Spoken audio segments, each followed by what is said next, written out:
Bonjour à toutes et à tous et bienvenue pour cette nouvelle vidéo de retour au décor normal. Quelques petits sujets, on va essayer de traiter ça assez rapidement.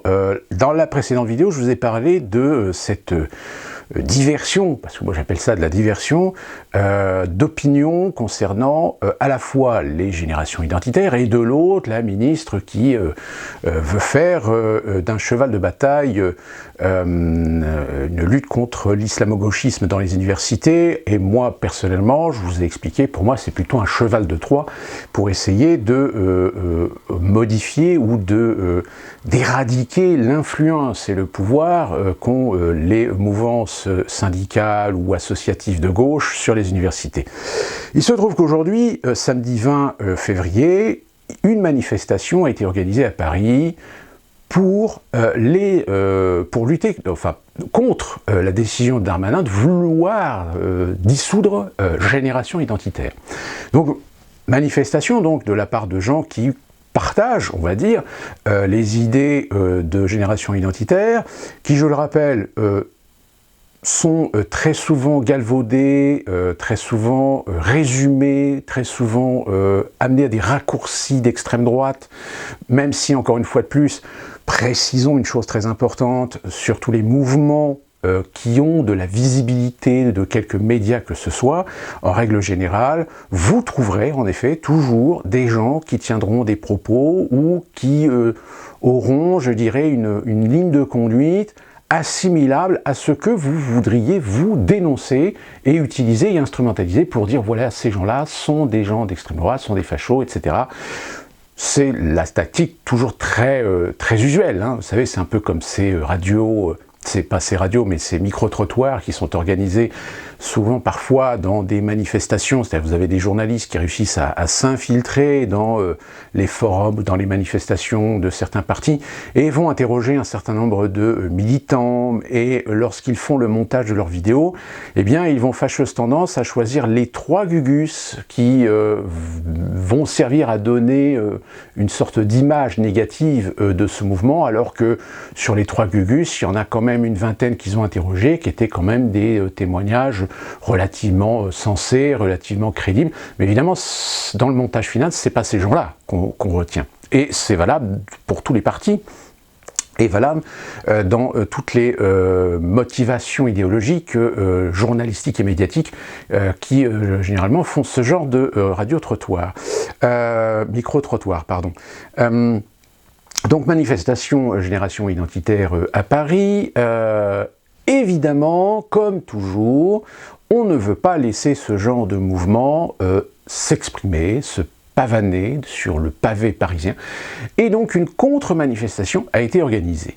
Sauf que, si, en effet, vous pouvez constater par vous-même sur les images que la manifestation des générations identitaires ont quand même rassemblé, allez, on va être gentil, on va faire un petit quota minimum, quelques centaines de personnes, non négligemment, en face, se sont retrouvés, eh bien, des contre-manifestants, antifascistes, voulant lutter contre les extrêmes droites, voulant lutter contre les extrêmes, voulant lutter contre les petits fachos de Génération Identitaire. Et on a même un monsieur qui a voulu s'intégrer dans cette manifestation en la présence de Jérôme Rodriguez, fameux gilet jaune, qui n'en déplaise. Alors, petit aparté concernant Jérôme Rodriguez, si je pense que ce monsieur a une véritable capacité à ne pas se laisser faire et a une certaine capacité très combative, j'ai l'impression que malheureusement parfois ses convictions l'amènent à brasser un petit peu du vent, c'est-à-dire qu'il a une fâcheuse tendance à tomber en effet, peut-être parce qu'il trouve dans cette mouvance, dans ces partis, un intérêt certain qui correspond plus ou moins à ses idées. Donc Jérôme Rodriguez ne se cache pas d'être quelqu'un plutôt de gauche, plutôt pro-migrant et antifasciste, proprement dit. Et donc il a voulu se participer à cette contre-manifestation, sauf qu'il a été très rapidement arrêté. interpellé, assez violemment d'ailleurs. Donc encore une fois de plus, j'ai l'impression que Jérôme Rodriguez, en fait, perd un peu de crédibilité vis-à-vis des Gilets jaunes, parce que, admettons-le, hein, très sincèrement, au sein des Gilets jaunes, il y a beaucoup de gens qui sont des gens du peuple, qui ne sont pas des fachos, qui ne sont pas des gens d'extrême droite. Il y a des gens qui voteront peut-être Marine Le Pen, mais qui ont plutôt, je dirais plutôt quelque chose dans la vision de la réalité de la société aujourd'hui, une vision plutôt réaliste, et qui n'hésitent pas à dire les choses telles que eux ils les ressentent. Alors parfois avec approximation, certes, mais c'est au moins un reflet réaliste, c'est-à-dire un témoignage de la réalité sociale du pays, et qui évidemment, dans certains propos, dérange, d'où la raison pour laquelle, lorsque les manifestations ont débuté en novembre 2018, c'est 2018, hein, ou 2017, je ne sais plus quand est-ce que ça a commencé, on a tout de suite voulu justement utiliser certains propos de Gilets jaunes assimilables, on va dire, à des idées d'extrême droite, pour en faire un cliché que les Gilets jaunes étaient des fascistes, que les Gilets jaunes étaient des racistes, etc. Sauf que ça n'a pas marché parce que la plupart des gens, grâce à des médias alternatifs, grâce à des reportages beaucoup plus longs, grâce à des directs, des lives sur Internet, eh bien, la plupart des gens ont pu se rendre compte que les Gilets jaunes, en réalité, c'était un melting pot de gens issus de divers courants, mais qui, comme je vous l'ai dit, ont une capacité aujourd'hui à voir les choses telles qu'elles sont dans la société, c'est-à-dire voir le connaître et conscient et témoin du réel, quel que soit qu'on soit de gauche ou de droite ou d'extrême droite ou d'extrême gauche, etc. Mais tout en ayant, je pense, un énorme potentiel de gens qui sont la démonstration d'une déception absolue, justement, des partis politiques à essayer de résoudre et d'attaquer les problèmes de fond et pas se contenter qu'à faire de la forme par pure idéologie. Et donc, Jérôme Rodriguez fait partie de ces têtes de file qui sont ressorties, mais on a pu constater assez rapidement que il y avait beaucoup de divergences entre ces têtes d'affiche et que leurs propos parfois avaient tendance plutôt à être assez complaisants, assez consensuels, avec peut-être une tentative de récupération idéologique derrière, etc. Et Rodriguez, bon, il a eu malheureusement cet accident, façon de parler, attention, d'avoir reçu un LBD dans l'œil, et évidemment ça a fait toute l'histoire qu'on connaît aujourd'hui de Jérôme Rodriguez, mais il ne se cache pas de temps en temps utiliser sa notoriété pour aller dans des manifestations d'idéologie et soutien de l'idéologie de gauche, voire d'extrême gauche. Donc après, voilà, c'est sa position, et c'est son positionnement politique, et d'ailleurs, comme il le dit lui-même, moi j'ai mes opinions politiques, je milite selon ces idées-là, ça ne veut pas dire que j'oblige les gens à suivre mes idées politiques. Bon, ça c'est pour Jérôme Rodriguez. Le seul problème, c'est que ce qui s'est présenté en face de la manifestation des générations identitaires, c'est 3 fois rien, c'est un ersatz. C'est-à-dire qu'en réalité, on se retrouvait avec, en effet, des antifas qui étaient fidèles au rendez-vous, mais le problème, c'est que la contre-manifestation, alors peut-être problème de communication, problème d'organisation, ou peut-être qu'ils n'ont pas eu le temps de réagir lors de l'appel à la manifestation contre la dissolution de Génération Identitaire, finalement, ils étaient même pas une centaine de personnes. Et encore, centaines, je suis peut-être très très large, parce que quand on voit les images, que vous voyez ici, les vidéos, on se rend compte qu'en effet, il y a très très peu de personnes, et pourtant ça n'empêche pas certains d'aller à la provocation, d'aller au contact, etc., pour essayer justement de pourrir un petit peu la situation et de pousser les flics à faire une bavure. En général, c'est la tactique. C'est toujours facile de montrer du doigt des bavures policières quand, si on remonte en amont les circonstances, on se rend compte que ce n'est que la conséquence de provocations brutales, violentes,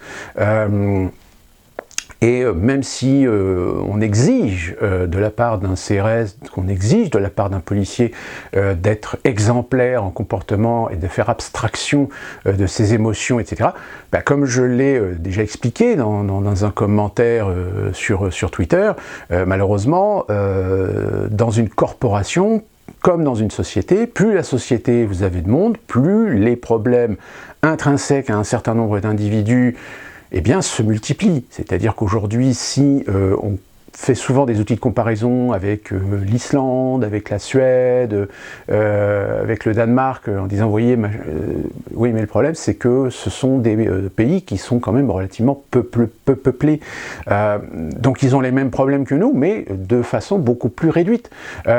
Si vous ramenez les problèmes d'un pays de 2 millions, 5 millions ou 10 millions d'habitants et que vous ramenez les chiffres proportionnellement au nombre d'habitants qu'on a en France, et ben vous allez vous rendre compte qu'on est grosso modo à peu près dans la même échelle, si vous voulez. Là, je parle en matière de statistiques, hein, pas en matière de réalité. En matière de réalité, en effet, peut-être qu'il y a après des éléments culturels, sociétaux, économiques qui jouent aussi énormément qui jouent énormément dans la balance. Je pense souvent l'exemple de l'Islande, parce qu'on fait souvent la comparaison de l'Islande. Regardez l'Islande, ils ont viré leurs banquiers, ils les ont mis en tôle, ils ont changé la constitution, etc. Oui, sauf que c'est beaucoup plus facile de galvaniser une population de moins de 500 000 habitants, puisque en Islande ils sont moins de 500 000 habitants, que de 60 millions d'habitants. Et encore moins de 328 millions d'habitants comme aux États-Unis. Hein, encore plus avec 50 États, enfin c'est un peu compliqué, vous voyez. Donc c'est plus le pays est grand, mais grand en proportion de population, plus c'est difficile à gérer parce que bah, les problèmes sont démultipliés. Hein, c'est pour ça que très souvent quand on fait la comparaison des violences policières, quand on fait la comparaison des fusillades, comparaison des crimes à armes à feu, de la violence en général aux États-Unis, ben oui, mais je rappelle quand même que les États-Unis, c'est quand même le 3e et 4e pays le plus peuplé au monde. Hein, si vous ramenez la proportion, alors il y a souvent ici la comparaison avec les Canadiens en disant regardez les Canadiens ils sont pas aussi violents, pourtant il y a des armes qui circulent, etc. Ben, mais les Canadiens ils sont moins de 100 millions. C'est-à-dire qu'il y a plus de 3 fois plus de population aux États-Unis qu'au Canada. Donc si vous prenez les chiffres américains et puis vous les transposez au Canada en refaisant une réévaluation proportionnelle à la population, ben on va se rendre compte qu'on reste relativement dans des chiffres à peu près similaires. Encore une fois, en matière de statistiques. Après, si vous rajoutez le développement économique du pays, la culture, la sociabilisation, etc., il est évident qu'au Canada, vous allez trouver des chiffres légèrement en dessous de ceux américains, bah parce que le pays est quand même beaucoup moins, je dirais pas développé, mais quand vous regardez le Canada, il y a encore presque 60% du pays qui n'est pas civilisé, on va dire. Hein. La plupart du peuple canadien se regroupe autour des grandes métropoles que sont Toronto, Montréal, Québec, Vancouver, etc. Donc ça joue aussi dans le calcul. Mais là, bon, voilà, c'est juste pour faire un petit rappel par rapport à ça. Je reviens donc sur cette proportionnalité de manifestants, de contre-manifestants contre les identitaires, du fait que malheureusement, en effet, il suffit de tomber sur un flic qui en a un petit peu gros sur la patate, et voilà, et ça pète un plomb. Alors après, en effet, on peut demander à ces gens d'être formés, d'être éduqués, etc. Mais comme, je ne sais pas si vous vous souvenez de Langlois, qui est cet ancien syndicaliste policier, qui cherche toujours à se faire virer, enfin qui est démissionnaire finalement de la police, et qui il disait au niveau des recrutements de la police aujourd'hui, on a des besoins en personnel, mais en personnel qualifié, sauf que le problème c'est que au niveau des recrutements, on se rend compte qu'on a de plus en plus de gens qui n'ont pas le niveau. C'est-à-dire que c'est pas des bac plus 5 ou bac plus 4 qui déboulent dans les écoles ou qui font des demandes d'inscription pour entrer dans la police. On a de plus en plus de gens qui en réalité sont souvent des jeunes qui ont fait des études supérieures, mais pour X raisons, soit ne trouvent pas de boulot, ou soit ont en effet peut-être le diplôme, mais ont un niveau, ils l'ont un petit peu à l'arrache, si vous voulez. C'est-à-dire que leur niveau de diplôme, en fait, n'est pas le reflet de leur réel niveau de compétences professionnelles, du fait justement parce que manque d'expérience, et puis il y a un certain nombre de problèmes peut-être aussi sociaux qui font que, il y a beaucoup de gens, comme c'est le cas par exemple pour l'armée, il y a beaucoup de gens qui se réfugient dans l'armée, qui s'engagent dans l'armée, parce que pour eux c'est la garantie d'avoir au moins un salaire. Donc c'est à peu près le même problème avec la police aujourd'hui. Sauf que le problème, c'est que comme il y a une carence énorme de niveau dans les recrutements, on a baissé les niveaux de recrutement, et ce qui fait qu'on a eu ce problème qu'il y a eu à Nice, je crois, ou à Toulouse, je ne sais plus dans quelle école de police, où il y en a qui se sont mis à faire la fiesta, où ça fumait le toshi, etc. Enfin, vous voyez, déjà, si vous avez des flics qui ont des comportements, enfin, si vous avez des futurs flics qui ont déjà des comportements un petit peu illicites, qui sont déjà pas dans le respect des règles, ou peut-être avec une vie saine, on va dire, j'ai envie de dire, faut pas s'étonner que si un jour ces gens-là se retrouvent en face de manifestants, qu'ils sont un petit peu sous tension, sous pression, etc., ça part, quoi, si vous voulez. D'ailleurs, il y a quelqu'un qui m'avait fait un commentaire en disant oui, de toute façon les flics, ils n'ont pas le niveau de ceux qui sont comme aux États-Unis, etc. Je peux vous dire qu'aux États-Unis, c'est exactement comme en France. C'est-à-dire vous avez des flics qui sont sérieux, qui sont professionnels, qui physiquement font du sport, très souvent, qui ont une très bonne condition physique. Que une telle condition physique que si vous tombez sur eux, vous cherchez pas la merde parce que vous savez que si vous en décolle une, vous faites 200 mètres. Et on a les mêmes en France. Je pense qu'il y a des flics qui sont très compétents. Malheureusement, il y a aussi la chienlit. Je veux dire, la chienlit, elle est partout. Ce qui est peut-être un peu plus vrai aux États-Unis dans le sens où, parce que justement l'idéologie de l'acceptation de la diversité, d'éviter les discriminations, etc., fait que même dans la police aujourd'hui, vous avez des gens qui ne devraient jamais porter un uniforme ni une arme. C'est-à-dire des gens qui ont un surpoids, des gens qui n'ont pas un niveau intellectuel très élevé, des gens qui ont clairement des problèmes psychologiques, mais voilà, parce qu'on ne veut pas faire de discrimination, donc ces gens-là, ils réussissent quand même à rentrer dans la police. Alors en France, on fait quand même attention à certains critères, mais malheureusement si ces critères, les verrous commencent à sauter parce qu'on manque de recrutement et que on va commencer à accepter des gens qui d'ordinaire ne devraient pas ou ne sont jamais acceptés dans les écoles de police ou ne passent pas l'examen, aujourd'hui ils vont réussir à le passer, donc on va se retrouver en effet avec des flics qui ne devraient pas être flics. Et si vous mettez ça en face de manifestants, les manifestants qui sont aussi gros sur la patate parce qu'ils ne sont pas écoutés, parce qu'on les prend pour des cons, parce qu'on leur met la pression, parce que, etc., et qui sont au bord du gouffre, etc., voilà, vous avez une situation très électrique qui fait que les bavures, oui, il y en a, et il y en a eu, et il y en aura toujours. Sauf que là on n'est pas dans ce cas de figure-là.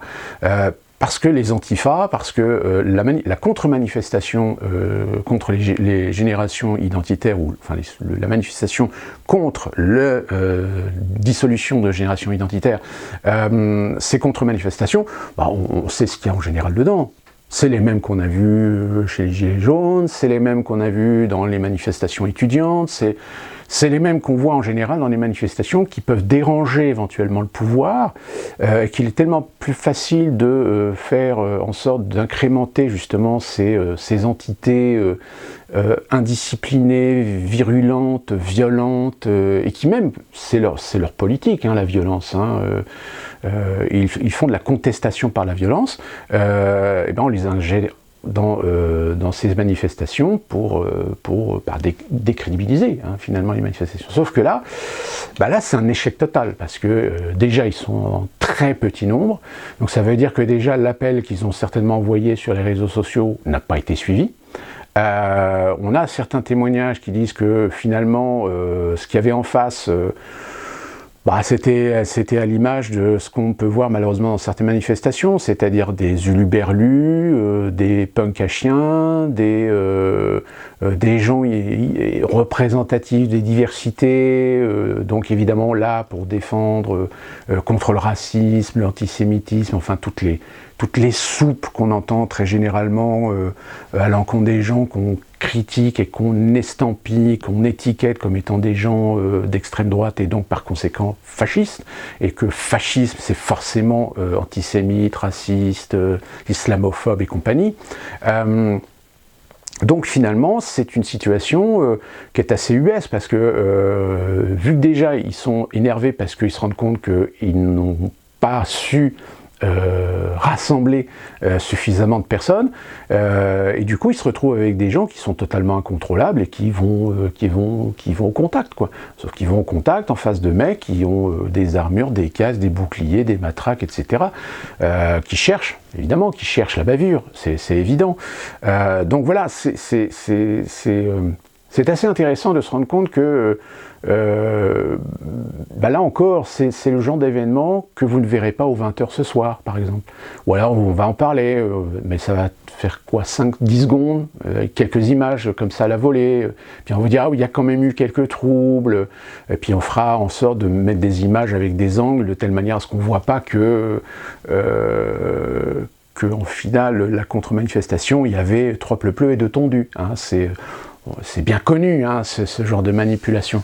Donc voilà, c'était juste pour revenir sur cet événement qui me semble assez intéressant, parce que peut-être de voir que le nombre de gens qui ont manifesté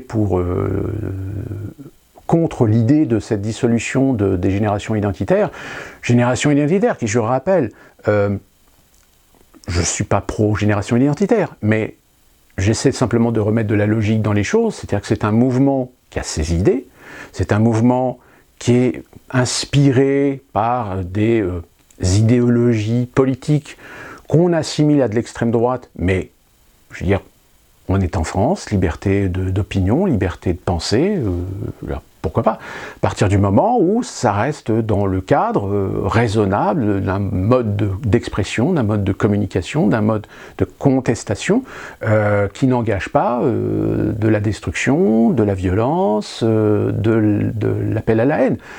Moi, je suis désolé, de ce que j'ai pu voir sur les générations identitaires, je n'ai quasiment jamais vu d'appel à la haine.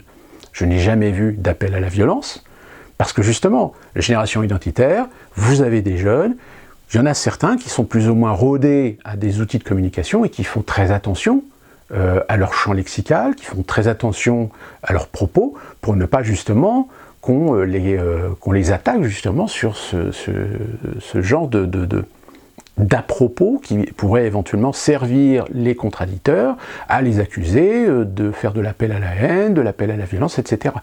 Et la preuve en est, c'est que ce sont des gens qui sont contre l'émigration illégale, qui veulent qu'on referme, qu'on recontrôle les frontières.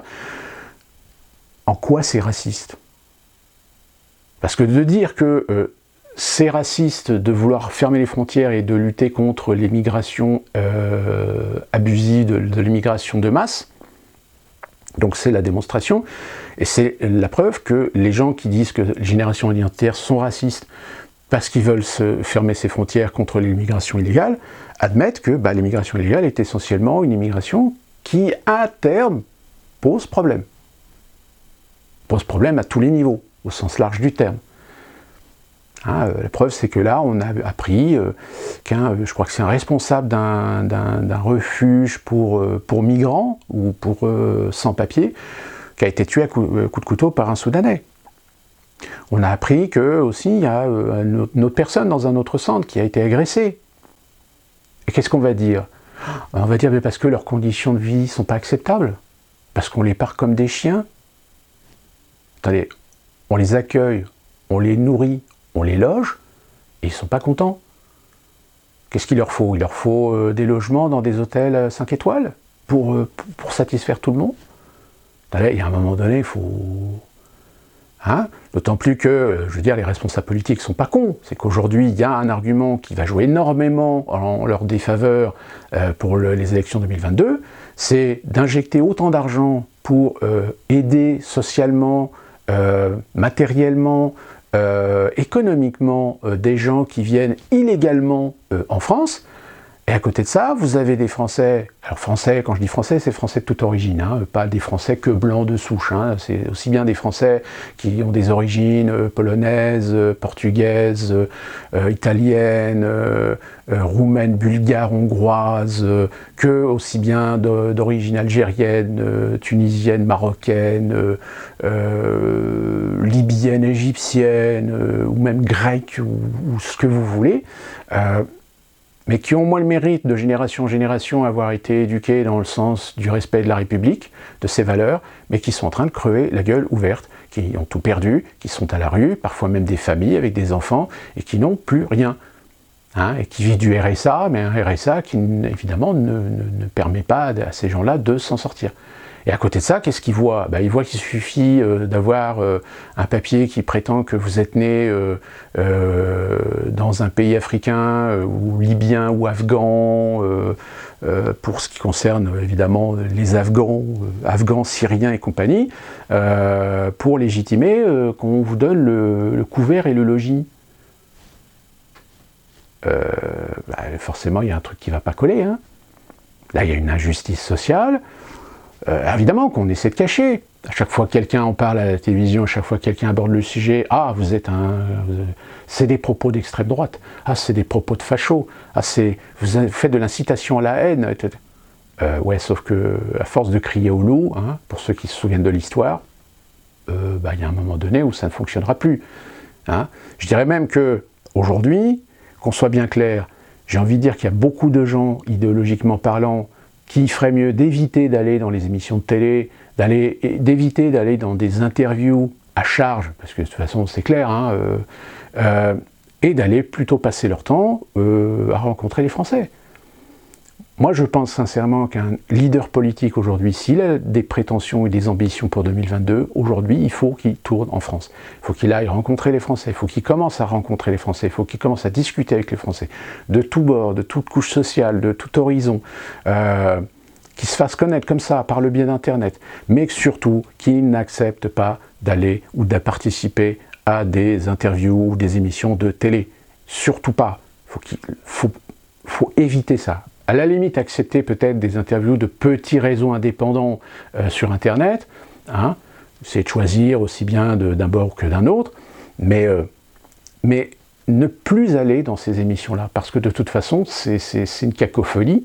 Vous n'arrivez pas à en placer une, et puis dès que vous dites une vérité qu'il ne faut pas dire, tout de suite vous avez des gens qui commencent à vous sauter à la gorge et à essayer de vous traiter de tous les noms, et vous essayez de convaincre le spectateur que ce qu'il est en train de dire sur vous, c'est la vérité, et qu'il essaie de vous étiqueter aux yeux de l'opinion comme étant un facho, comme étant de l'extrême droite, etc. Ce que, aujourd'hui, les médias sont en train de faire avec les générations identitaires. Hein, qu'on soit bien clair. Même la gamine là, qui est une génération identitaire, lorsqu'elle est passée dans l'émission d'Hanouna, touche pas à mon poste, je pense que c'est une erreur fatale d'aller dans ce genre d'émission, parce que vous savez pertinemment que vous allez tomber sur des gens qui vont vous lyncher, qui vont vous casser les couilles sur des non-sujets, qui vont essayer de détourner vos propos, vos arguments, pour vous remettre une étiquette d'extrême droite, pour vous remettre une étiquette de facho, etc. Alors qu'en réalité, les arguments que vous utilisez sont la réalité, sont des faits, c'est du factuel. C'est pas une question d'instrumentaliser systématiquement des faits pour servir une soupe idéologique, non. On fait un constat. Et face à ce constat, il faut apporter des réponses. Il faut déjà savoir aussi porter la question. Parce que ça aussi, les questions, il ne faut pas les poser. C'est presque limite interdit de poser les questions. Donc, Pour revenir sur ce problème des générations identitaires, moi je pense que c'est une erreur fondamentale de vouloir dissoudre génération identitaire, surtout quand on sait que vous avez d'autres mouvements qui sont des lois associations de 1901, qui touchent de l'argent public, et qui avec cet argent public tiennent des propos contre la République, qui tiennent des propos haineux contre les Français, Français pas de blancs spécifiquement, tous les Français, quels qu'ils soient, tous les Français qui sont républicains, qui sont démocrates, tous les Français qui sont pour l'égalité, qui sont pour l'équité, qui sont des athéistes, qui veulent la liberté de culte, mais sans que le culte ou la religion viennent imposer ses règles à la République. Et ben ces gens-là nous crachent dessus. Nous crachent dessus en instrumentalisant le passé, la colonisation, le racisme, pour essayer de nous faire culpabiliser, nous faire mettre le genou à terre, limite, et après, derrière, excusez-moi l'expression, elle va être très vulgaire, mais elle résume bien la situation, c'est nous enculer. Bien profond. Et une fois qu'ils nous ont bien enculés, bien profond, et ben c'est nous qui devenons alors leurs esclaves, c'est nous qui devenons les asservis à leur volonté, à leurs désirs, etc. Je veux dire, moi, ça m'arrivait de temps en temps de regarder un petit peu sur des rediffusions les victoires de la musique ou les célébrations en France, comme les Césars, les Molières, etc. Parce que je suis quand même quelqu'un qui vient un petit peu de la culture et ça m'intéresse. Mais aujourd'hui, je ne regarde plus ces émissions-là. Je ne regarde plus parce que c'est l'instrumentalisé. Pour vous dire, même les Oscars aux États-Unis, les derniers Oscars qui ont lieu, je n'ai même pas regardé. J'ai regardé 5 minutes, pour vous dire. Mais au bout d'un moment, ça m'a fait chier. Ça m'a fait chier parce que c'était ridicule. C'était ridicule de voir ces artistes chez eux, en robe du soir, devant une caméra, sur une webcam pourrie, et qui font la surprise de « Ah, j'ai gagné !» alors que il y a les gens de l'équipe des Oscars qui sont avec la statuette. Donc la personne, elle sait qu'elle a gagné. Mais voilà, on fait le show. Mais c'est un show qui est encore, je dirais, qui est encore plus faux que d'ordinaire. Hein. Donc là, avec les Césars présentés par Marina Foïs, qu'est-ce que je vous dise, et après ils vont venir pleurer que quand ils vont réouvrir les cinémas, que bah ouais mais c'est con, on a rouvert les cinémas. Ben venez au cinéma. Ben, pour voir quoi? Pour voir des films français qui pour un grand nombre sont des films de soupe idéologique. Pour vous vendre la diversité, pour vous vendre le non-racisme, la lutte contre l'islamophobie, etc. Non. Les gens, ils ont envie vraiment de divertissement. Et qu'est-ce qui peut encore divertir, à la limite, si ce n'est le cinéma américain? Et encore, je dirais, en dehors des Marvel, quand vous regardez les films américains qui ont été des succès, bah, c'est pas ceux sur lesquels on espérait faire des succès en vendant de la soupe féministe, antiraciste, etc. Hein. C'est des films classiques d'action, des thrillers, des comédies, des trucs comme ça. Des trucs qui divertissent.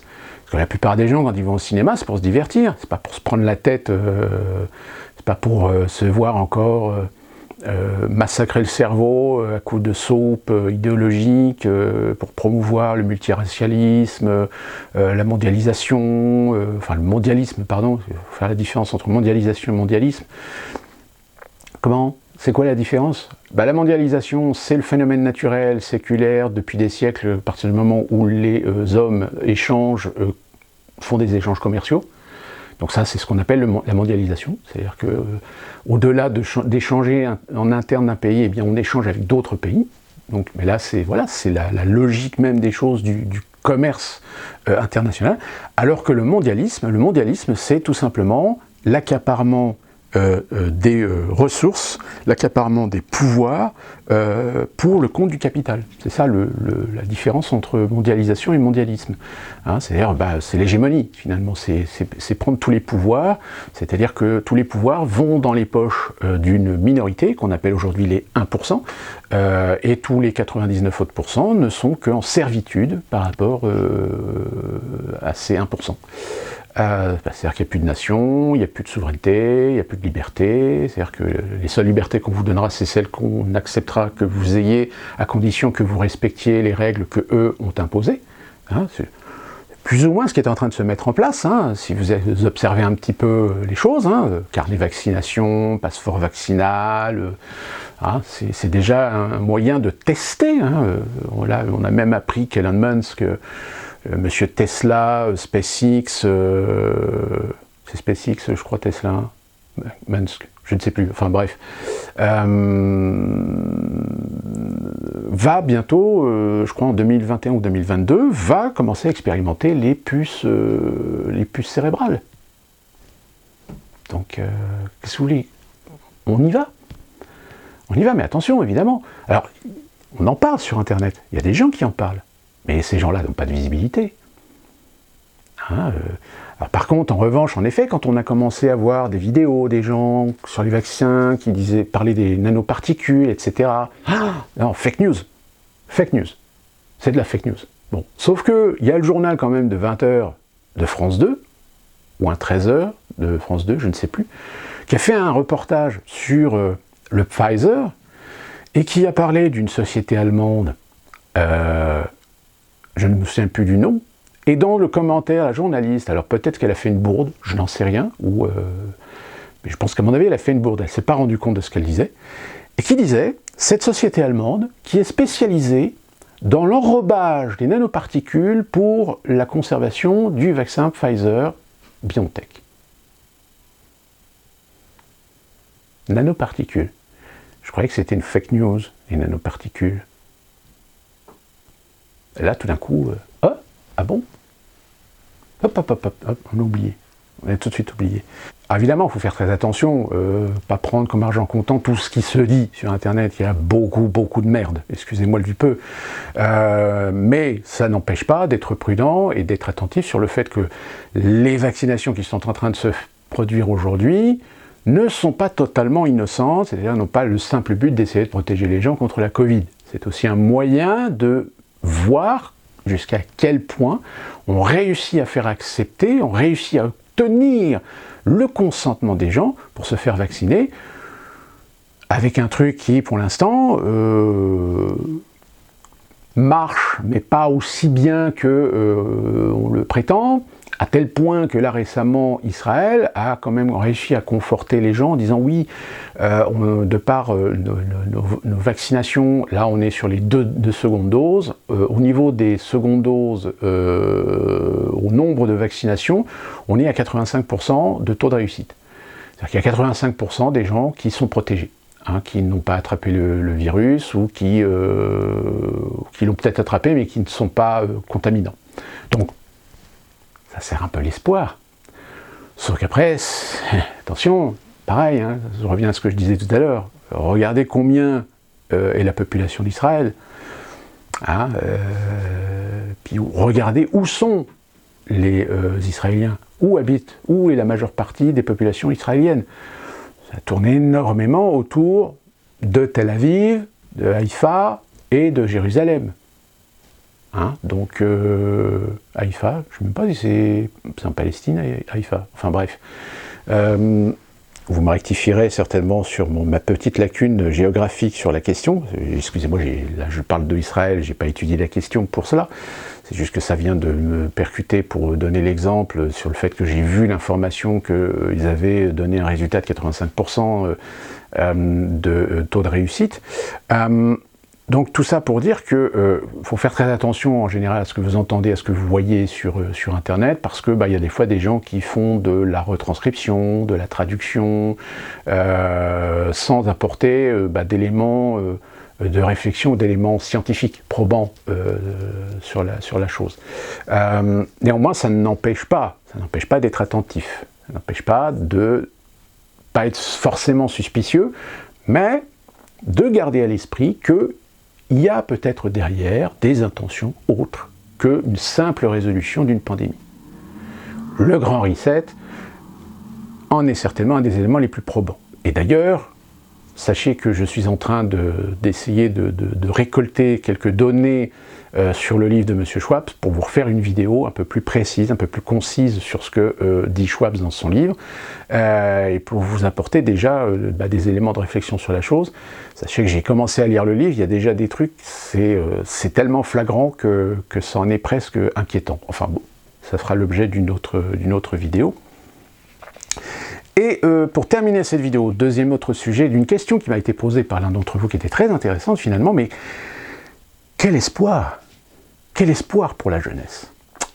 C'est vrai que c'est une question essentielle. Eh bien, je répondrai que l'espoir, il y en a toujours. Il y a toujours de l'espoir, mais l'espoir, il ne se résume qu'à ceux qui ont les yeux ouverts.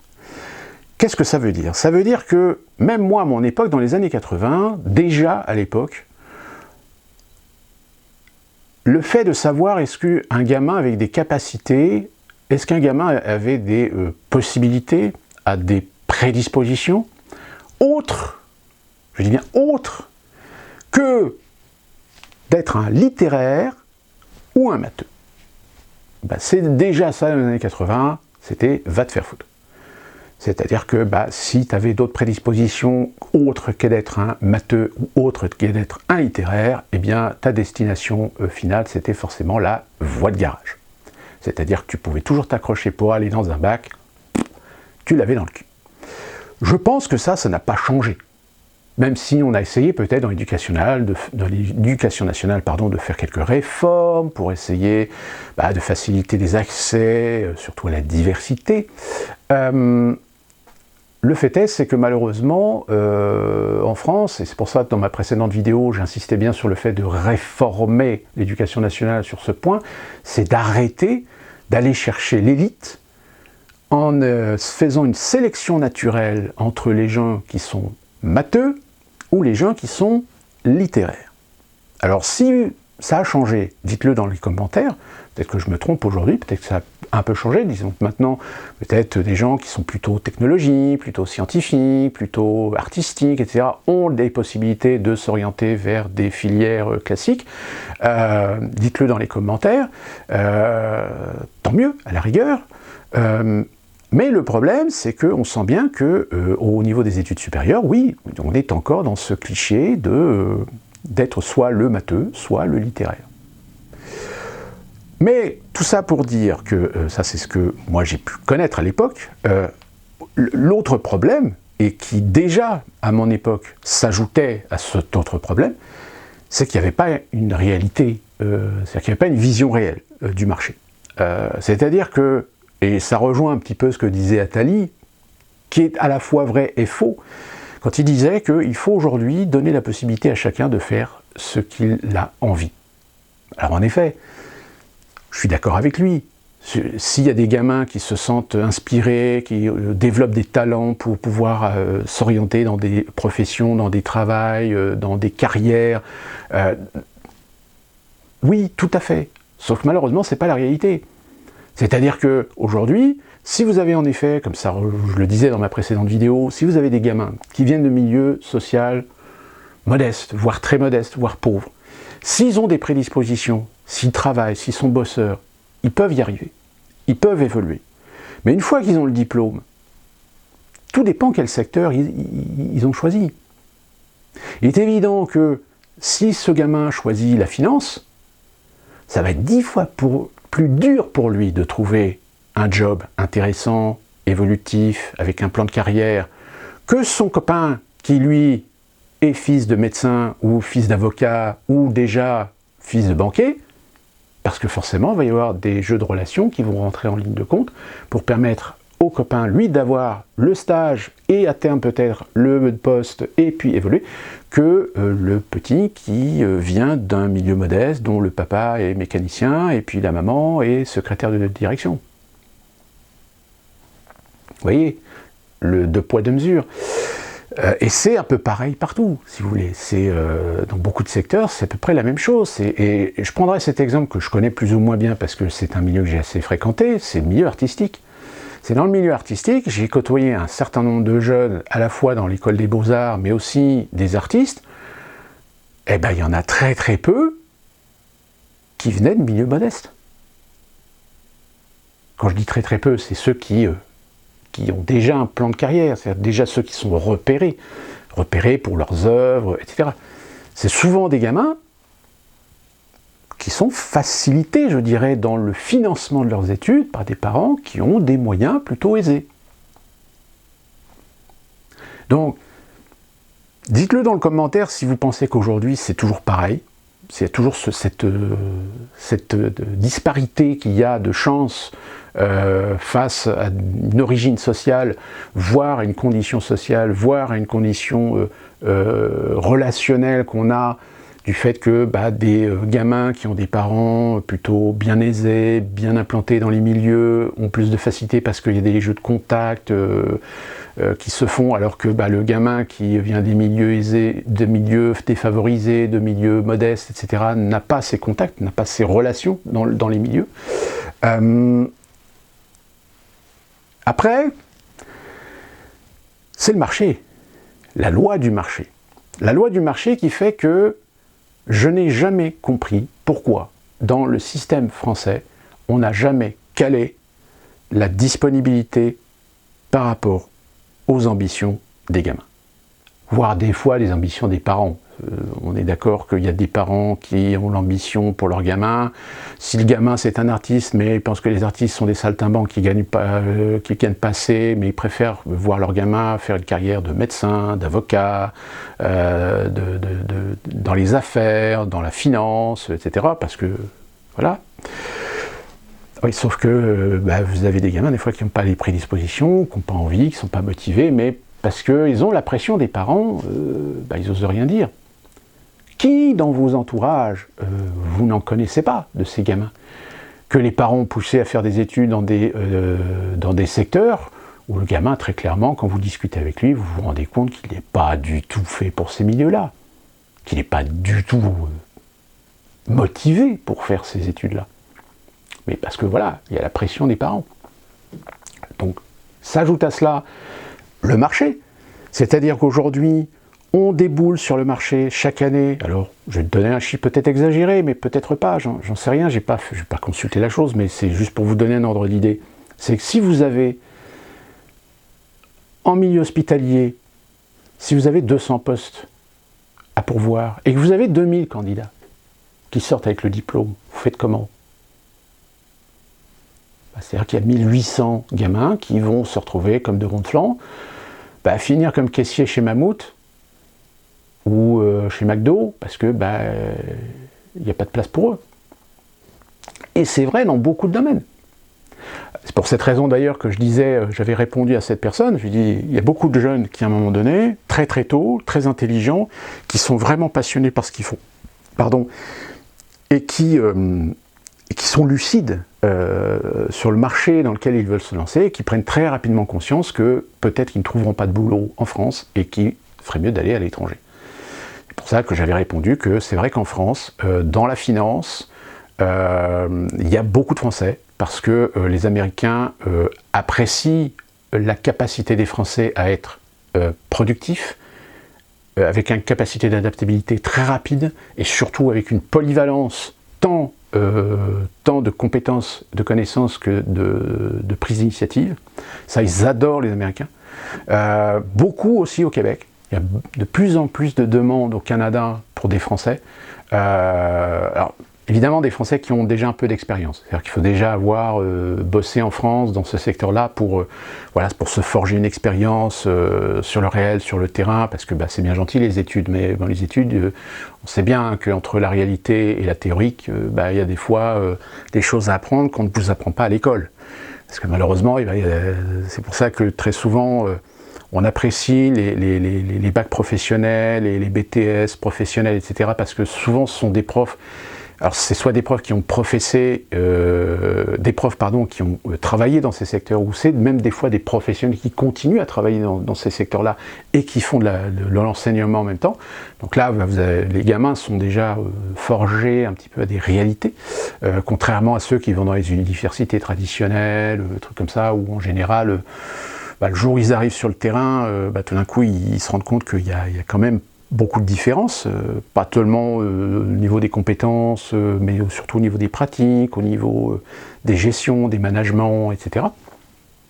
Qui, à un moment, vous faites péter les plombs parce que vous dites, mais attends, c'est n'importe quoi, ça va complètement, même des fois, à l'encontre des intérêts de l'entreprise, mais ça sert les intérêts particuliers arriviste, cupide de certaines personnes, ce qui est le cas aussi aux États-Unis. Aux États-Unis, dans les structures hiérarchiques, dans les structures de management, ils ont énormément de problèmes parce qu'il y a tellement de consensualité, il y a tellement de cirage de pompe que l'entreprise, au bout d'un moment, elle se rend compte qu'elle est en train de perdre du fric à cause de gens qui, en réalité, on les a fait monter en croyant qu'ils étaient compétents, mais en réalité, c'est parce qu'ils c'était des susbites, parce qu'ils savaient bien cirer les pompes, de gens qui eux-mêmes n'étaient pas des professionnels ou n'étaient pas des gens de terrain à l'origine et qui n'ont pas forcément toutes les compétences. Ce qui est en général le cas dans les hiérarchies, c'est-à-dire que par exemple un directeur de service, c'est un mec directeur parce qu'il a réussi à grappir les échelons, parce qu'il a un talent de management, de gestion, etc., mais talent de management et de gestion sur des secteurs de production où il n'y connaît rien. D'où l'intérêt d'avoir des subordonnés qui, eux, sont des gens de terrain, des gens qui viennent du terrain, qui viennent des gens qui ont du savoir, des compétences, etc., pour conseiller, pour aider justement le management, etc. Mais le problème, c'est que si déjà vous avez un directeur et des subordonnés et des sous-subordonnés qui n'ont absolument aucune connaissance, aucune expérience de terrain, mais ont quand même des statuts qui leur autorisent de diriger, de commander, de structurer, d'organiser, etc., mais forcément, ils vont prendre des décisions qui sont complètement en inadéquation avec la réalité. D'où la raison pour laquelle, certainement, vous avez entendu des amis dire « ouais, ils ont changé les structures, ils ont changé les procédures, c'est n'importe quoi, c'est pas adapté, il n'y a pas le personnel, il n'y a pas les outils qu'ils ont achetés ne sont pas adaptés, les logiciels qu'ils ont fait fabriquer, il manque la moitié des trucs, c'est pas ergonomique, c'est... » Voilà. Et c'est partout pareil. Sauf que là, aujourd'hui, on est dans une situation où les entreprises elles commencent à regarder à la loupe les bilans. Et dans les bilans, quand elles commencent à se rendre compte qu'il y a des pertes de chiffre d'affaires, qu'il y a des pertes de fric dans des investissements qui normalement auraient dû apporter des intérêts, des bénéfices, qui en réalité coûtent de l'argent parce que le produit à la base était mal étudié, mal analysé, donc il a fallu le retransformer, il a fallu le refaire revenir des maintenances, etc. Voilà, c'est la théorie des dominos. Sauf que là aujourd'hui, là où avant les directions générales n'en avaient rien à foutre, ne faisaient pas attention à ce genre de détails, là aujourd'hui, quand ils voient que de toute façon, en plus avec la pandémie, avec les chiffres d'affaires, etc., c'est pour ça d'ailleurs qu'il y a certains directeurs ou grands PDG aujourd'hui, ils sont en train de se barrer. Vous avez Bezos là qui vient d'annoncer qu'il allait garder un poste du directoire, pour avoir quand même un œil sur sa société, mais là, il va décider de faire autre chose. Donc, en général, quand ça arrive, en dehors de raisons peut-être médicales ou de raisons de fin de carrière, etc., en règle générale, quand un mec quitte une entreprise qui, dans l'état, est plutôt bénéfique, est plutôt en bonne santé, etc., c'est que déjà, lui, il a déjà des éléments, il a déjà des informations qui disent ouais, « ok, ça y est, là, on est arrivé au pic, dans les années à venir, ça va se péter la gueule. » Donc moi, je garde un œil sur l'entreprise, parce que j'en suis quand même soit le créateur, le fondateur, etc. Comme Bill Gates, par exemple. Bill Gates a toujours des billes dans Microsoft, même s'il n'est plus à la direction de Microsoft. À la direction, il est au conseil d'administration, mais il n'est plus responsable de Microsoft. Donc aujourd'hui, je comprends qu'il y a des jeunes Français qui commencent à regarder un petit peu ce qui se passe aux États-Unis, au Canada, dans les pays du Moyen-Orient, soit Dubaï, l'Arabie Saoudite, etc. Alors surtout BTP, beaucoup dans le BTP, dans ces pays-là, parce qu'ils ont la folie des grandeurs, donc il y a énormément de boulot, quoique là ça commence un petit peu à se tasser. La Chine aussi, la Chine est très demandeuse de compétences, surtout en matière de technologie, sciences, recherche, etc. Donc vous voyez, il y a des talents qu'on a en France, mais parce qu'en France on n'a pas les moyens de les utiliser, on n'a pas les moyens d'investir, de les garder, c'est la fuite des cerveaux. Je dirais même c'est la fuite des cerveaux, c'est aussi de la fuite des compétences. Mais ça, c'est pas nouveau. La fuite des compétences, on les constate depuis maintenant le milieu des années 2000.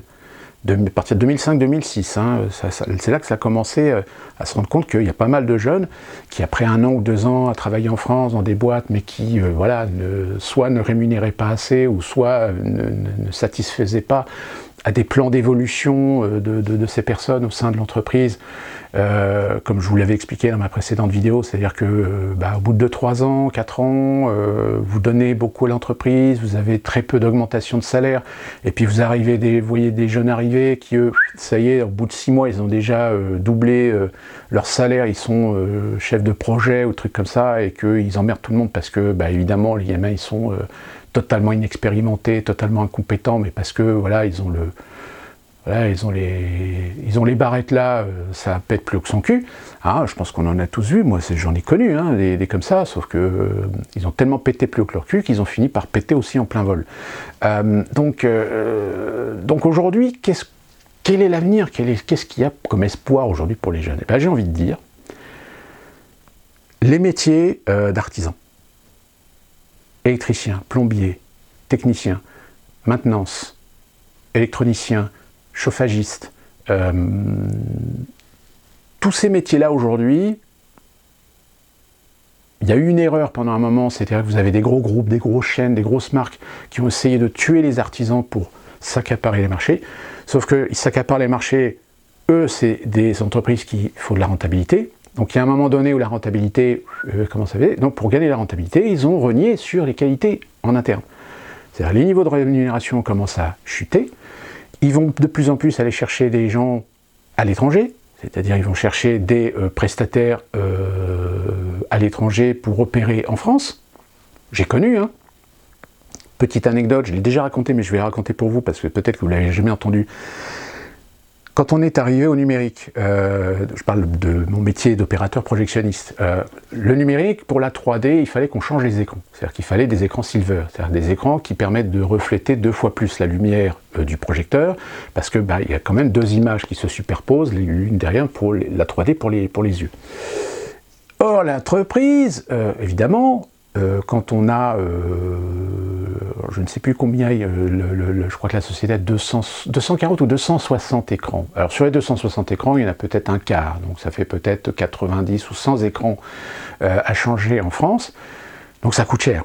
Donc qu'est-ce qu'ils ont fait? C'est au lieu de faire venir, au lieu de payer peut-être un peu plus cher, mais une prestation locale de gens dont c'est le métier, c'est-à-dire que vous avez des prestataires, par exemple, moi je connais, c'est une boîte avec laquelle on bossait énormément, qui se trouve à Lyon, à Villeurbanne, qui s'appelle ADDE, eux c'est leur spécialité de travailler dans les cinémas, dans les technologies cinéma, etc., et pose d'écran, ils savent faire, sauf qu'ils sont légèrement plus chers. Donc la société, vous avez un mec bien pensant, manager, voilà, qui fait appel d'offres, etc. Il a trouvé une société pas chère en Allemagne.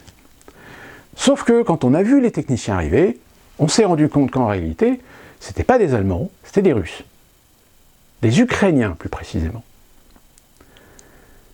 Sauf que les Ukrainiens, on les a payés parce que leur société travaillait avec la société allemande, sauf que la société dans laquelle ils travaillaient, certainement, ils ont dit oui, oui, on sait faire. Et en réalité, ils ne savent pas faire. Enfin, ils ne savaient pas faire. C'est-à-dire qu'ils ont commencé à installer l'écran, mais en faisant n'importe quoi. C'est-à-dire que déjà, normalement, l'écran, tu le déroules, tu déroules pour que les plis éventuels disparaissent, c'est-à-dire prennent la température en fait de la salle, avant de cercler l'écran, de le monter sur son support, et ensuite de le monter et de l'accrocher au mur. Alors les mecs, pas du tout ça. C'est-à-dire qu'ils ont tendu la toile n'importe comment, etc. Il y a même des mecs qui trouvaient le moyen de marcher dessus. Marcher sur une toile de cinéma. Non mais le mec, il veut se faire flinguer. Donc mon responsable à l'époque, quand il a vu ça, il dit « Stop, on arrête tout ». Donc il appelle la société en Allemagne, sauf que la société allemande, pas un seul parle français, un parlait en anglais, mais alors en anglais très approximatif. Les employés, eux, ne parlaient que russe. Il y en a un qui parlait 2-3 mots d'anglais, mais donc déjà au niveau communication, on était à 0. Et ça a été tout un pataquès, etc. Puis au final, la direction générale, il a fallu que le directeur contacte un responsable. Et le responsable, qui était justement celui qui avait décidé du contrat, a dit oui, enfin, attendez, je vais m'arranger, je vais voir, etc. Pas de nouvelles. Nous, on était en rande, on était quand même emmerdés parce que c'est une salle qui tourne pas. pas de nouvelles du responsable le lendemain. Donc là, mon directeur, il s'est pas fait chier, il a appelé un autre supérieur en disant voilà, j'ai un problème. Et le supérieur a dit non. Et on a su, beaucoup plus tard, et on a su que le responsable financier en fait, de la société, qui avait été en charge de l'appel d'offres, etc., il s'est pris une soufflante. Parce qu'il avait choisi en fait, l'intérêt de gagner de l'argent pour ne pas dépenser une somme sur une prestation qui doit être une prestation de qualité. Et au final, eh ben, on a vu débarquer une société qui était une société locale, c'est une société normande, qui est venue nous installer les écrans, dont c'était leur boulot et qui l'ont fait très très bien. Certes un peu plus cher, mais qui l'ont fait très bien. Mais le pire dans l'histoire, c'est que pour éviter de payer des pénalités de rupture de contrat, ils ont payé la société allemande, donc ils ont claqué 2 fois plus de pognon, mais ils ont payé la facture de la société allemande et ils ont payé la société française. Tout ça parce qu'ils ne voulaient pas faire une rupture de contrat avec la société allemande, ce qui leur aurait coûté plus de pénalités, etc., ou un procès, etc. Ça aurait été compliqué. Et puis... Donc voilà, c'est un exemple parmi tant d'autres de décisions qui sont prises par des gens qui sont des technocrates. Et là, tout de suite, vous dites, ah ouais, c'est exactement ce qui se passe avec le vaccin, avec la Covid, la gestion de la pandémie, etc. C'est exactement pareil. C'est-à-dire que c'est l'aspect financier qui prime, au détriment de parfois peut-être mettre un peu plus cher, mais au moins d'avoir une garantie de qualité, parce qu'on a la garantie que l'entreprise, c'est sa compétence. Et pas une société qui coûte moins cher parce qu'elle va faire appel à un autre prestataire, qui lui-même va faire appel à un autre prestataire, qui lui va faire appel à un autre prestataire, et qui au final, en bout de chemin, on voit débarquer des gens dont c'est pas du tout le métier. Voilà. Donc c'est un exemple pour vous dire que malheureusement en France, on a cette hégémonie de gros groupes qui ont tué un petit peu les petits artisans. Mais ça revient. Ça revient, c'est-à-dire qu'aujourd'hui, le consommateur, il est en train d'aujourd'hui de préférer un artisan local que d'appeler une grosse société parce que, oui, vous avez une intervention en 24 heures, etc. Non. Aujourd'hui, les jeunes, ils sont capables de développer une structure, de développer un fichier clientèle, on va dire, et se faire valoir de leurs compétences et de leurs connaissances. Et si on leur donne la possibilité justement de pouvoir développer leur affaire en tant qu'indépendants, eh bien, ils peuvent créer des emplois à terme. À condition qu'évidemment, on réforme un petit peu la fiscalité. Parce que là encore, c'est pareil, c'est toujours les mêmes qui se font massacrer par l'URSSAF, par les assurances, par les retraites, etc. Pour les artisans, c'est différent, etc. Donc là, il y a un travail à faire. Et là, en effet, là, on pourra remettre en route des économies, et des économies génératrices d'emplois. Et ce qui fait qu'aujourd'hui, vu justement la demande, ben vous avez des électriciens, vous avez des plombiers, vous avez des menuisiers, etc., qui finissent par, en réussissant à trouver le bon endroit géographique où ils ont la garantie d'avoir du boulot, où ils ont la garantie d'avoir de la commande, et ben ils arrivent à se faire des bons salaires. Mais en revanche, ils n'arrivent pas à développer leur entreprise parce que s'ils arrivent à trouver la bonne balance, on va dire, le bon équilibre, y a un moment, oui, ils perdent des contrats parce qu'ils n'ont pas les moyens d'assurer le boulot, parce qu'ils n'ont pas les employés, parce qu'ils n'ont pas le temps, et parce qu'ils ne peuvent pas développer leur activité. Parce que s'ils développent leur activité, ils se font encore 2 fois plus massacrer par les taxes, par la fiscalité. Donc c'est pour ça que ça, c'est un truc. Mais est-ce que vous entendez des politiciens parler de ce problème? Non. Ils parlent en effet de faciliter, de développer, mais avec quel argent? Le vôtre? Mais en revanche, réformer la fiscalité pour... non. Oui, on va dire baisse d'impôts, mais vous savez ce que c'est, hein, le champ liturgique de baisse d'impôts. Si on vous baisse les impôts d'un côté, ne vous inquiétez pas, on va le récupérer de l'autre. On vous baisse les impôts sur le revenu. Génial. Oui, sauf que la délocalisation tombe sur les régions, les départements, les municipalités, les collectivités locales. Et forcément, elles augmentent. Elles ont plus de frais, donc elles augmentent leurs impôts locaux. Donc ce que vous gagnez en national, vous le perdez en local. C'est la logique mathématique. Et enfin, pour terminer, Pour ce qui concerne les jeunes, donc j'ai parlé des petits métiers, des métiers d'artisans, des métiers de proximité, etc. En effet, là, il y a beaucoup de demandes. Mais attention, encore une fois, espérons qu'un jour, on fera de la réforme dans ces milieux-là pour permettre de redévelopper, de relancer ces activités et de ne pas jouer le jeu des copains, des grandes multinationales, des grandes enseignes, des grands groupes qui vont maintenant aller chercher leur main-d'œuvre à l'étranger parce qu'ils font du dumping social. Hein, moi je vous invite à privilégier l'artisanat local parce qu'il n'y a que ça qui sauvera encore un tant soit peu l'économie locale. Et puis après, vous avez les métiers de la technologie. Là, évidemment, la technologie...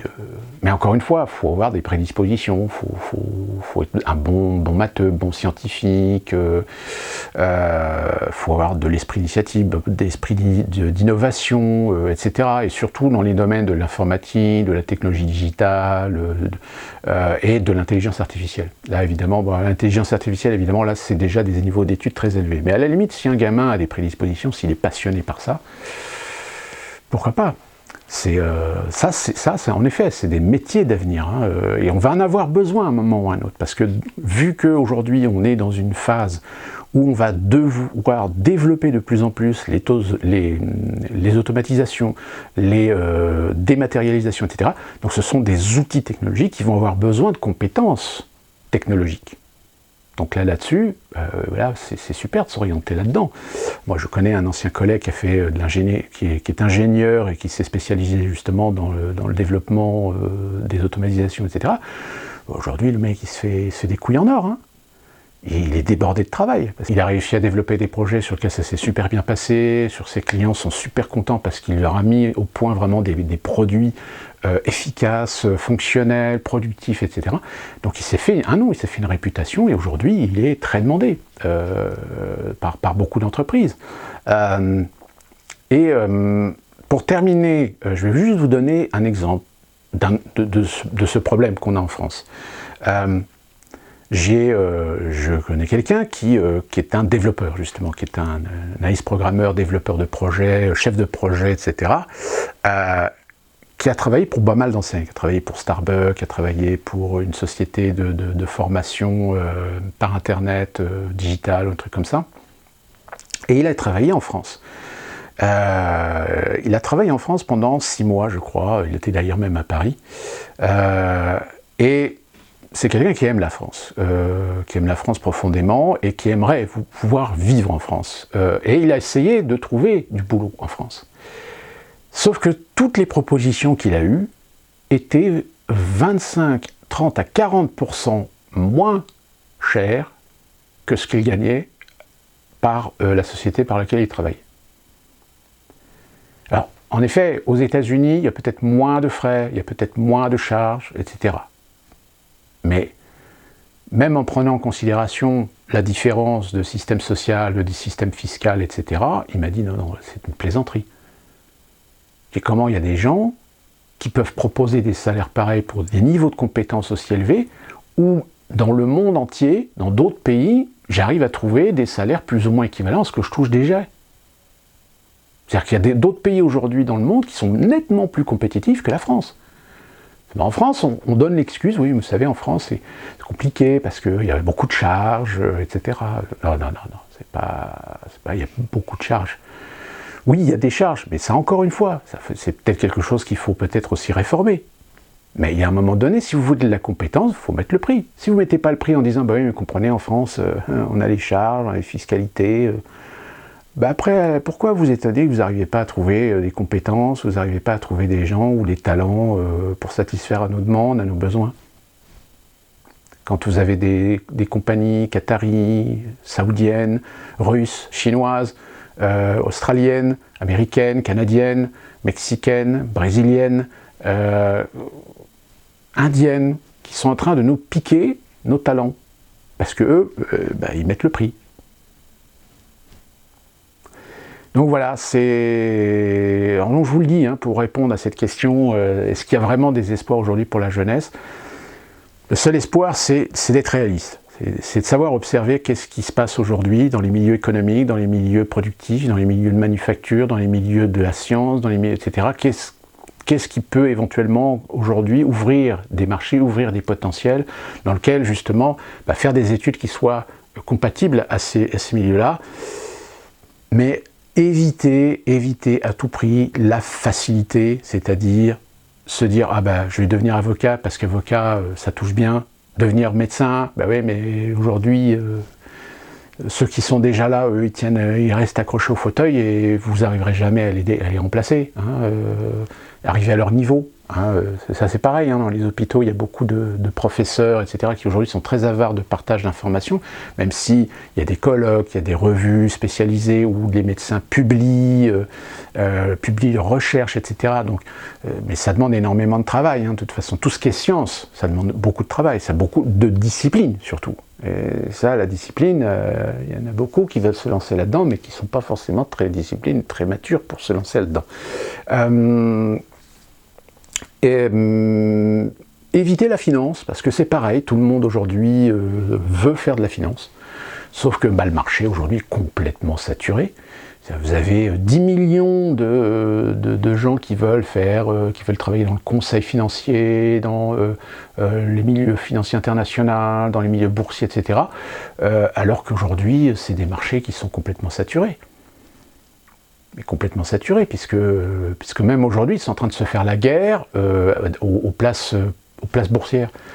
Hein, c'est-à-dire qu'aujourd'hui, vous avez dans l'Union européenne, ils ne veulent plus dépendre de la place boursière européenne de référence qui est la City de Londres. Sauf que Londres, c'est la Grande-Bretagne. La Grande-Bretagne, elle a dit ciao à l'Europe. Donc, non, on ne veut pas dépendre de la City. Donc, il faut recréer un pôle financier en Europe. Donc, on veut le créer. Alors, je ne sais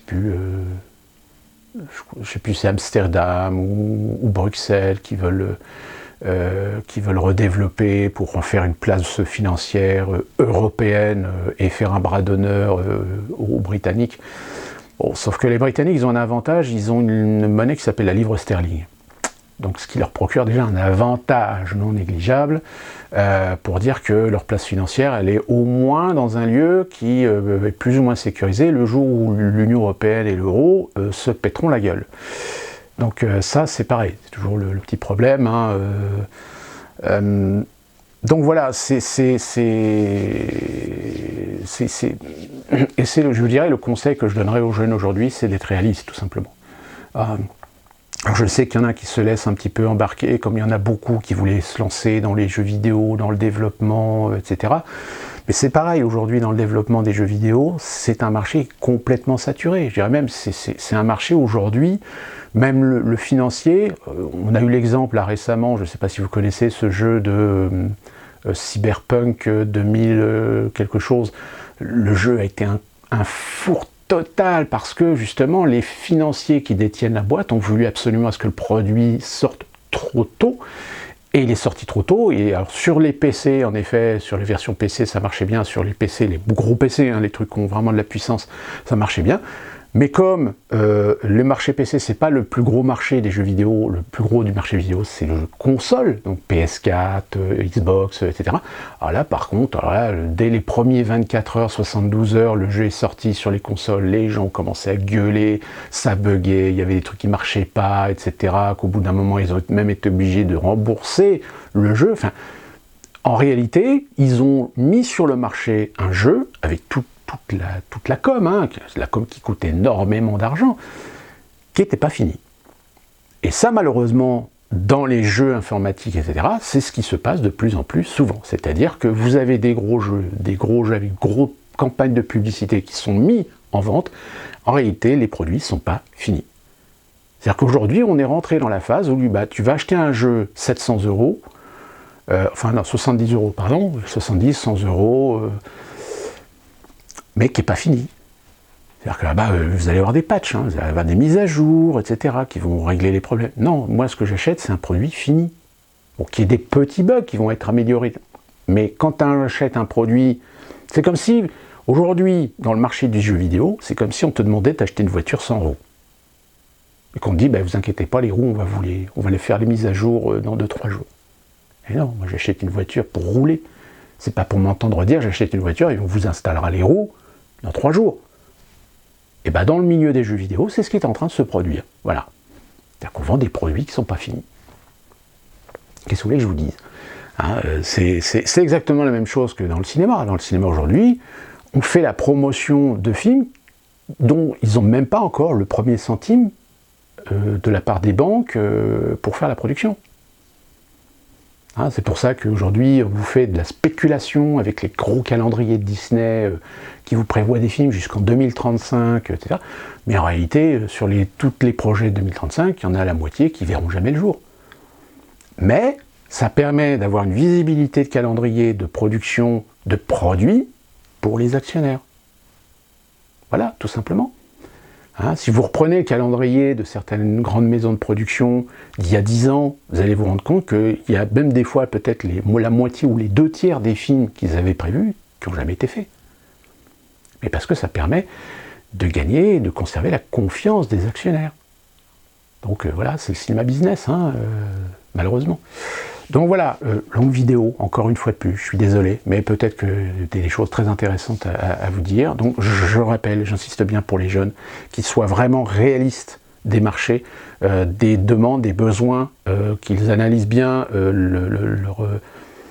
pareil, hein, le système éducatif malheureusement est complètement dépassé, il y a plutôt tendance à jouer la carte de, bah tiens, tel secteur, il y a encore 20 places ou 30 places, donc on va refiguer 30 élèves dans ces endroits-là. Par contre, il y a trop de demandes dans les universités, donc on va faire du tirage au sort, comme ça va faire de l'élimination naturelle. Enfin, voilà, on en est réduit en France. Enfin, c'est dramatique. C'est dramatique qu'aujourd'hui, des jeunes qui ont des capacités, qui ont des moyens, qui ont des talents, qui ont des prédispositions, de ne pas pouvoir faire les études qu'ils veulent. En revanche, on va financer des gens qui n'ont rien à foutre, qui sont des branleurs. Mais parce que peut-être c'est des gens qui correspondent à l'intérêt idéologique, etc. Hein, donc vous créez encore une fois de plus des inégalités. Mais des inégalités pas dans le sens qu'on vous le vend à la télé, dans les médias, dans la soupe idéologique, non, une réelle inégalité sociale. Et on en paiera le prix, de toute façon, tôt ou tard. Voilà, d'ici là qu'on se retrouve pour une prochaine vidéo.